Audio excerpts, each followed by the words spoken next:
Hello everyone. आज हमारा जो टॉपिक है वो सरफेस केमिस्ट्री है, क्योंकि लास्ट वीडियो में वो कंप्लीट नहीं हो पाया था because it's a very lengthy chapter. जो बच्चे आज वीडियो देख रहे हैं और जिनने फर्स्ट पार्ट इसका नहीं देखा तो प्लीज़ वो देख लो, क्योंकि जब तक आप वो नहीं देखोगे आपको ये वीडियो समझ नहीं आएगा। क्योंकि जितने भी कॉन्सेप्ट हैं इस वीडियो के रिगार्डिंग, ठीक है, इस टॉपिक के रिगार्डिंग, सरफेस केमिस्ट्री के रिगार्डिंग, वो मैंने सारे टॉपिक का कंसेप्ट मैंने आपको लास्ट वीडियो में मैंने समझा दिया हुआ है। इस वीडियो को देखने से पहले इसका पार्ट ए ज़रूर देख लेना, ठीक है।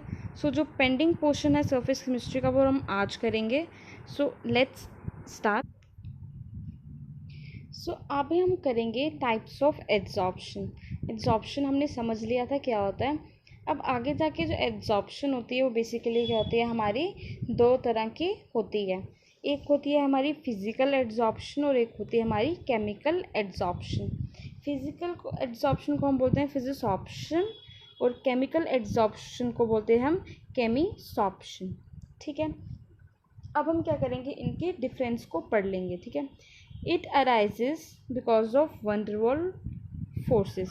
इसको आप याद रखना कि जब भी वंडरवॉल फोर्सेस होंगी ना तो इट मीन्स हमारी फिज़िकल एड्जॉर्प्शन हो रही है। और इसमें क्या होता है, हमारा केमिकल बॉन्ड की फॉर्मेशन होती है, ठीक है। अब सरफेस है, सरफेस पे पार्टिकल्स एक्यूमुलेट हो रहे हैं, ठीक है।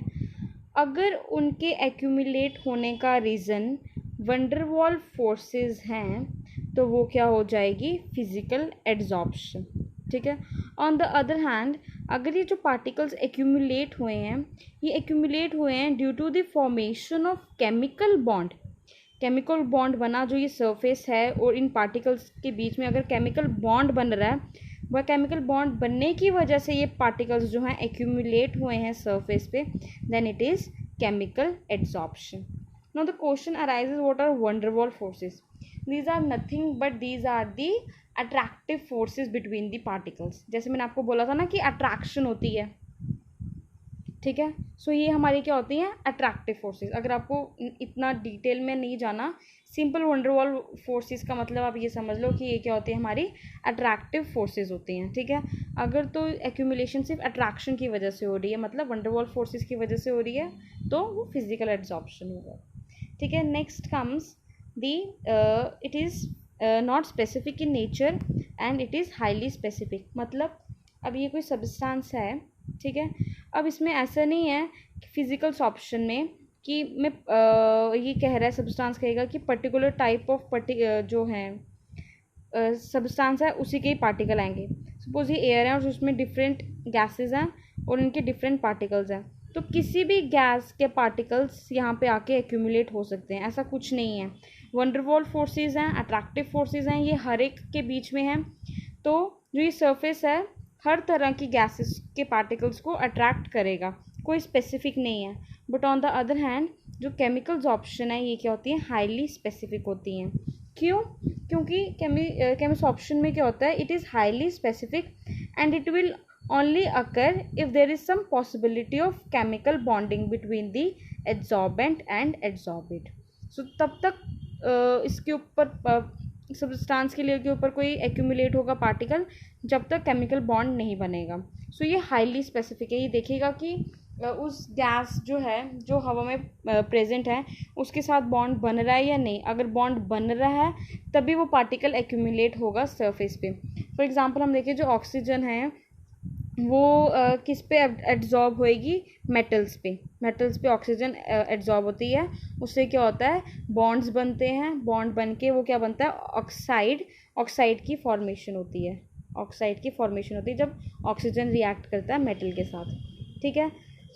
It is highly specific in nature, क्योंकि ये देखेगा कि मेरे बॉन्ड किसके साथ बन रहे हैं, जिसके साथ बन रहे होंगे वही सरफेस पे एक्यूमुलेट होगा। It is reversible in nature. Obviously हमने देखा था फ़ोन की स्क्रीन है, ठीक है, उस पर डस्ट पार्टिकल्स एक्यूमुलेट हो गए हैं, तो हम उसको ईजिली रब करके हटा सकते हैं, तो वो रिवर्सिबल है। ये क्या होती है, हमारी इरिवर्सिबल है। क्यों? क्योंकि यहाँ पे केमिकल बॉन्ड्स जो हैं फॉर्म हो गए होते हैं, ठीक है। It depends on the nature of gas, more easily liquefiable gas at adsorb readily. Liquefiable gases कौन सी हो गई? गैसेस तो बेसिकली सारी इस पे वो होंगी, जैसे हमने पढ़ा ये स्पेसिफिक नहीं होता है, बट ईजिली कौन सा होगा ये करेगा अगर गैसेस कितनी लिक्विफाइबल हैं।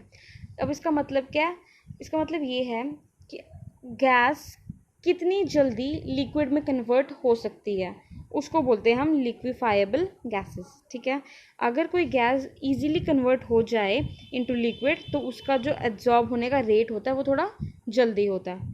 ठीक है, अब आप मुझे कमेंट सेक्शन पे ये बताओ कि हमने ये लेक्चर 1 में पढ़ा था कि what is that process called in which the gases are converted into liquid. ठीक है, सो आपने मुझे उस प्रोसेस का नाम बताना है in which gases are converted into liquid. ठीक है, and on the other hand these also depend on the nature of gas. But यहाँ पे क्या डिफरेंस है, नेचर पे तो है बट हम यहाँ पे क्या देख रहे हैं, gases which react with the absorbent, ठीक है, शो केमियोसॉर्प्शन। ठीक है, इसमें हम देखेंगे उसकी बेसिकली रिएक्टिविटी। ठीक है, अब हम कह रहे हैं enthalpy. Enthalpy of absorption is low and here the enthalpy of absorption is high. Enthalpy कुछ नहीं होता, एंथैल्पी बेसिकली हमारा हम बोलते हैं एनर्जी को। सो यहाँ पे जो एनर्जी होती है एब्जॉर्प्शन की वो लो होती है और यहाँ पर हाई होती है। ठीक है, low temperature is favourable for absorption.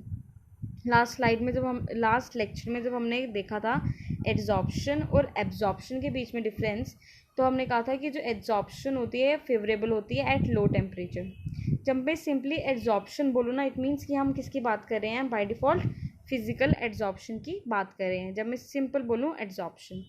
ठीक है, सो मैंने देखा था कि लो टेम्परेचर पे क्या होता है, वो फेवरेबल होते हैं, क्योंकि जब वो हम हाई टेम्परेचर देने लगेंगे तो वॉल्यूम इंक्रीज़ होगा तो पार्टिकल्स दूर दूर जाएंगे, और जब वो दूर दूर जाएंगे तो एब्जॉर्प्शन क्या होती है, कम होती है।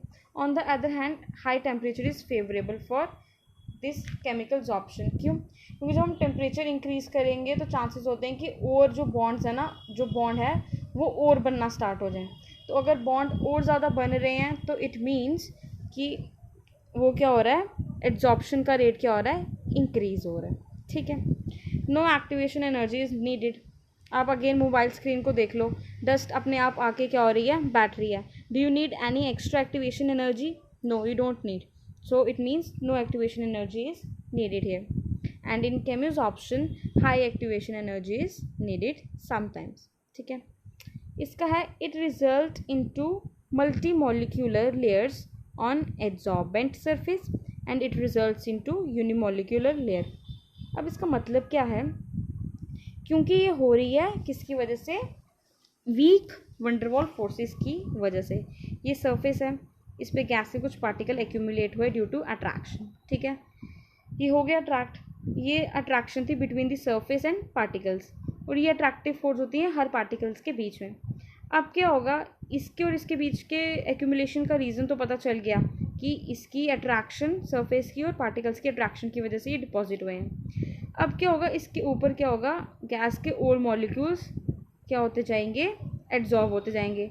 अब जो सेकेंड लेयर बनी है हमारी, जो सेकेंड लेयर बनी है हमारी पार्टिकल्स की, वो क्यों बनी, अरे क्योंकि जो ये फर्स्ट लेयर है, ये बनी है जो फर्स्ट लेयर है ना हमारी पार्टिकल्स की, उसकी अट्रैक्टिव फोर्स की वजह से और इनके अट्रैक्टिव फोर्स की वजह से। ठीक है, सो जो सेकेंड लेयर बनी है that is due to the attractive force of these particles.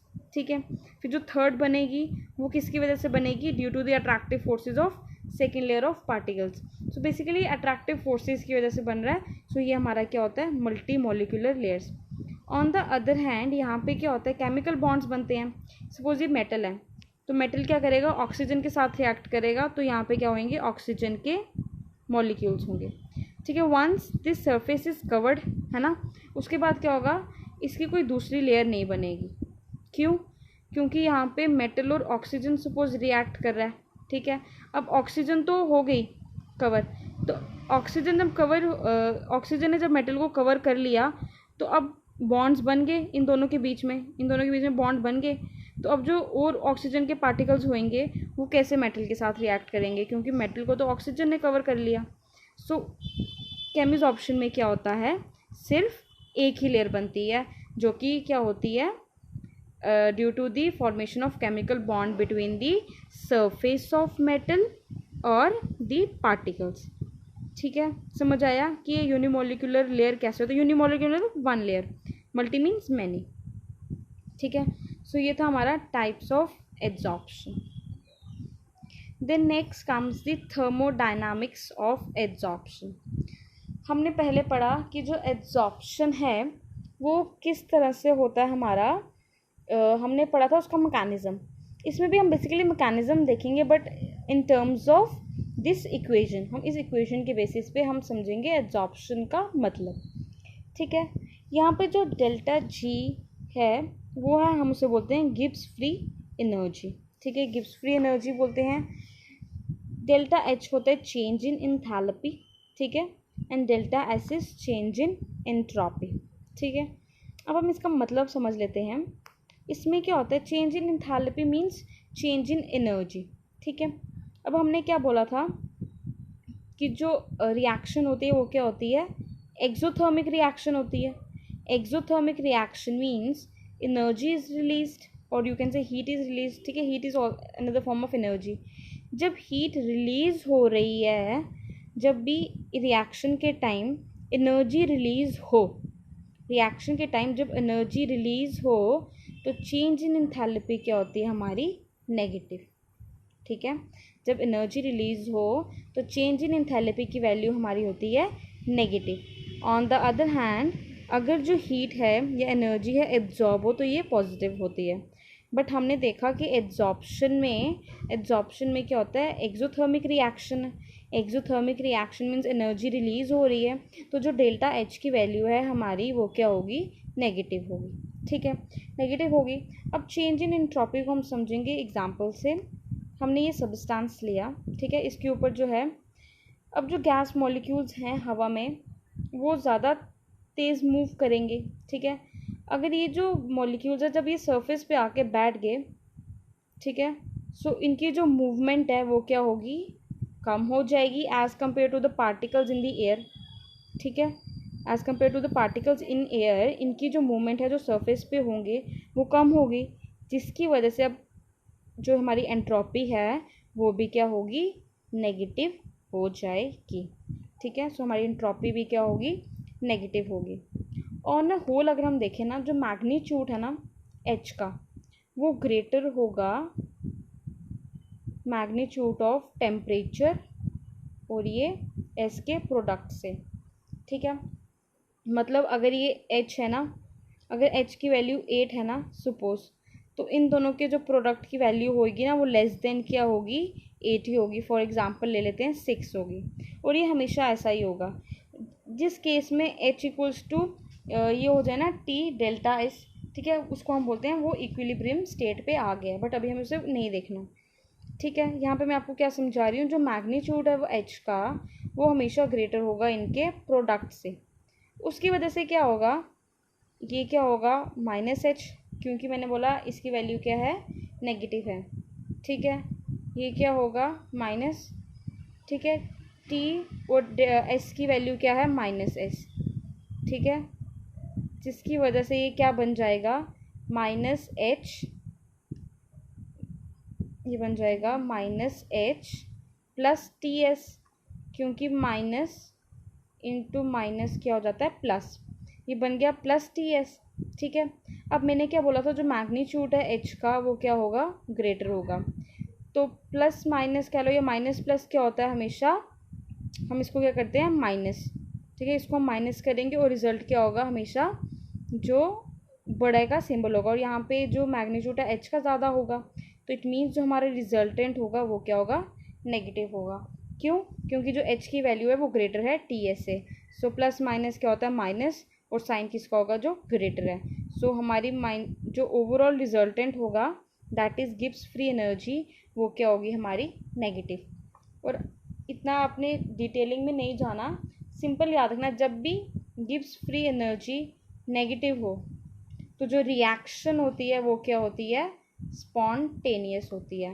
That's why कि जब आपके मोबाइल स्क्रीन पे डस्ट पार्टिकल्स आ रहे थे वो क्या थे, बड़े स्पॉन्टेनियस थे। क्या थे, स्पॉन्टेनियस है। सो जो एब्जॉर्प्शन होती है, जो प्रोसेस अपने आप होने लगता है अट्रैक्टिव फोर्सेस की वजह से, जो हमने मैकेनिज्म में देखा, but according to this equation वो कौन सी रिएक्शन होती है, स्पॉन्टेनियस रिएक्शन होती है। ठीक है, आई होप ये आपको समझ आया होगा। अब हम पढ़ेंगे एप्लीकेशन ऑफ एब्जॉर्प्शन, और ये हमारा लास्ट टॉपिक होगा इस चैप्टर का, ठीक है। फर्स्ट इसका एप्लीकेशन आएगा in production of high vacuum. कैसे ये हाई वैक्यूम क्रिएट करेगा एब्जॉर्प्शन? सपोज हमने एक कंटेनर ले लिया, उसमें हमने ले ली गैस, ठीक है। गैस में बहुत सारे एयर, मिक्सचर ऑफ एयर है ये बेसिकली। तो हम क्या रख देंगे, अगर हमने इसके अंदर सपोज रख लिया charcoal which is a good absorbent, तो वो क्या कर लेगा, ये जितने भी एयर है ना उसको क्या कर लेगा, एब्जॉर्ब कर लेगा, और क्या क्रिएट करेगा, एक वैक्यूम। वैक्यूम क्या होता है, एब्सेंस ऑफ एयर, ठीक है। सो चारकोल के डालने की वजह से एयर जो है, सारी की सारी एयर पार्टिकल्स जो भी थे सारे के सारे एब्जॉर्ब हो गए चारकोल पे, और वहाँ पे क्या हो गया, क्रिएट हो गया high vacuum. It is also use in gas mask. Gas mask में भी हमारा एब्जॉर्प्शन का कॉन्सेप्ट यूज़ होता है, क्योंकि जो वर्कर्स जो हैं काम करते हैं हमारे कोल माइंस में, ठीक है, तो उसको उनको सजेस्ट किया जाता है गैस मास्क वेयर करना, क्योंकि गैस मास्क में भी उन्होंने जो वो यूज़ करते हैं, जो वो लोग यूज़ करते हैं, उनमें भी क्या होता है, एब्जॉर्बेंट उन्होंने डाला होता है, लाइक चारकोल या कोई भी जो भी उन्होंने एब्जॉर्बेंट डाला हो, वो एब्जॉर्बेंट क्या करता है, जो भी उन माइंस से, ठीक है, जो वर्कर माइंस में काम कर रहे हैं, जो भी उन माइंस से पॉइजनस गैसेस निकल रही हैं ना, उनको एब्जॉर्ब कर लेता है, और वो जो पॉइजनस गैसेस हैं वो जो वर्कर्स हैं इनहेल फिर नहीं कर पाते, क्योंकि उनको एब्जॉर्ब कर लेता है हमारा absorbent. Then in control of humidity, again क्या करेगा ये, उसको जब हम रख देंगे तो जितना भी मॉइस्चर है ये क्या करेगा, एब्जॉर्ब कर लेगा हवा से, ठीक है। लाइक सिलिका हो गई या एल्युमिनियम जेल हो गई, इसको हम रखेंगे तो ये क्या करेंगे, मॉइस्चर को एब्जॉर्ब कर लेंगे। Removal of colouring material from solution, again हम जब किसी एब्जॉर्बेंट को एक सोल्यूशन में डालेंगे तो वो क्या करेगा, जो कलरिंग मैटर है ना उस सोल्यूशन में, उन कलर पार्टिकल्स को अपनी ओर एब्जॉर्ब कर लेगा, और जो सोल्यूशन है वो कलरलेस हो जाएगा। सो it means removal of colouring matter from solution. Heterogeneous catalysis में, कैटालिसिस क्या होती है, कैटलिस्ट क्या होते हैं, बेसिकली जो रिएक्शन होती है ना उसका रेट जो है उसको इंक्रीज़ करते हैं, रेट ऑफ रिएक्शन को क्या करते हैं, ये बढ़ा देते हैं। तो ये हेट्रोजीनियस कैटालिसिस होती है जब रिएक्टेंट्स जो हैं, ठीक है, और जो कैटालिसिस हम यूज़ कर रहे हैं वो डिफरेंट स्टेट में, सपोज हम जो रिएक्टेंट यूज़ कर रहे हैं वो है गैसेस स्टेट में, ये भी गैस है, ये भी गैस है, ये रिएक्टेंट है, रिएक्ट करके बनेंगे एक प्रोडक्ट, सपोज ये भी एक गैस है, ठीक है। और हमने जो कैटालिस्ट लिया वो क्या है, वो गैसेस ना होके कोई और स्टेट में हो, सपोज सॉलिड में हो, ठीक है, सपोज सॉलिड में है कैटालिस्ट, सो वो हमारी हो जाती है हेट्रोजीनियस कैटालिसिस। और अगर ये कैटालिसिस अगर ये भी होता गैसेस फॉर्म में, ठीक है, तो ये बन जाती है होमोजीनियस कैटालिसिस। तो ये यूज़ होता है हेट्रोजीनियस कैटालिसिस में। इसमें क्या होता है, जो ये कैटालिस्ट होगा ना हमारा, ये एब्जॉर्बेंट होगा, और ये क्या करेगा, ये जो रिएक्टेंट्स जो हैं वो इस पर क्या हो जाएंगी, इस कैटालिसिस पे एब्जॉर्ब हो जाएंगे, जिसकी वजह से जो रेट ऑफ रिएक्शन है वो क्या होगा, इंक्रीज हो जाएगा। Then comes separation of inert gases. जिस तरह से हमने बाकी सेपरेशंस देखी एब्जॉर्बेंट की कि किस तरह से वो सेपरेट करा है, जैसे हमने इधर रिमूवल देखा था, उसी तरह से ये क्या करेगा, इनर्ट गैसेस को भी सेपरेट करेगा, ठीक है। Due to the difference in degree of absorption of gases by charcoal, a mixture of noble gases can be separated by absorption, ठीक है। इन क्योरिंग डिजीज़ में उसमें भी एब्जॉर्प्शन काम आती है, ठीक है। क्यों, क्योंकि क्या होता है, a number of drugs are used to kill germs by getting absorbed on them, by getting absorbed on the this germs, तो उससे क्या होता है, हमारी डिजीज़ क्या होती है फिर उसमें भी काम करता है। इन फ्रॉथ फ्लोटेशन में भी एब्जॉर्प्शन काम आएगा। ये बेसिकली बहुत लंबा प्रोसेस है, तो आप इतना समझ लो कि इसमें हम क्या करते हैं, हाइड्रोफोबिक को सेपरेट करते हैं हम हाइड्रोफिलिक से। ये आगे ये बहुत लंबा प्रोसेस है, इतना डिटेल जाना नहीं है। तो जब हमें हाइड्रोफोबिक को हाइड्रोफिलिक से सेपरेट करना था उसको हम बोलते हैं फ्रॉथ फ्लोटेशन, और उसमें भी कॉन्सेप्ट किसका यूज़ होता है, एब्जॉर्प्शन का, ठीक है। These are also used as absorption indicators. कैसे, क्योंकि मैंने जिस तरह से इस एग्जाम्पल में बताया था कि कलर को भी एब्जॉर्ब कर लेते हैं। सो रिएक्शन के टाइम पे क्या होता है, जो कुछ प्रेसिपिटाइट बनते हैं ना, ये हमने पढ़ा था प्रॉपर्टीज़ ऑफ केमिकल रिएक्शन में, ठीक है, उसमें आई थिंक लेक्चर 2 में था, जहाँ पे हमने प्रॉपर्टीज़ पढ़ी थी केमिकल रिएक्शन में प्रेसिपिटेट बनते हैं हमारे। तो कुछ प्रेसिपिटेट क्या होते हैं, एक्ट करते हैं एज एन एड्जॉर्बेंट। ठीक है, जब वो एड्जॉर्बेंट की तरह एक्ट करेंगे तो वो क्या करेंगे, कुछ रिएक्शन में जो जिसमें डाइज वगैरह इन्वॉल्व होंगी ना, तो उसके कलरिंग मटेरियल को ये एब्जॉर्ब कर लेंगे, और जिसकी वजह से ये एक्ट कैसे करते हैं, एड्जॉर्प्शन इंडिकेटर की तरह भी ये एक्ट करते हैं। Then it is also used in chromatographic analysis, because chromatographic analysis is based on the phenomena of adsorption, and it finds a number of application in analytical and industrial fields. So ये हमारी कुछ application थी adsorption की। So ये मैंने सारा chapter आपको surface chemistry का कवर करवा दिए हैं, और सरफेस केमिस्ट्री की 2 वीडियोस बनाई हैं। सो पूरा चैप्टर समझने के लिए आप ये दोनों वीडियोस देख लेना। सो आई होप आपको आज का ये चैप्टर समझ आया होगा। आज के लिए बस इतना ही।